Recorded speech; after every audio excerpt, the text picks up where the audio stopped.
కరివేపాకు చెట్టు బాగా గ్రిల్స్ కట్టి దీనికి బాగా ఆవు పేడ వేసి వాటర్ బట్టి బాగా పెంచుతున్నాం.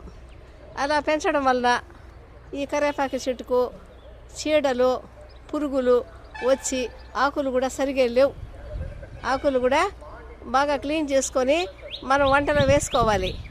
అదే చూడండి, అదే కరివేపాకు చెట్టు ఎలాంటి గ్రిల్స్ లేదు, దానికి రక్షణ లేదు, దానికి వాటర్ లేదు, ఎరువు లేదు, ఏమీ లేకపోయినా కూడా హెల్త్గా మంచిగా నీట్గా వచ్చాయి ఆకులు.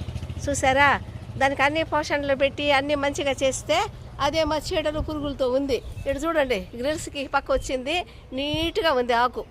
ఇక్కడ చూడండి ఎంత నీట్గా ఉంది ఆకు. దీనికి ఎలాంటి సంరక్షణ లేదు, అయినా కూడా బాగా ఉంది. అదేలాగా పిల్లలను కూడా ఎక్కువగా గారాబం చేస్తే చెడిపోతారు.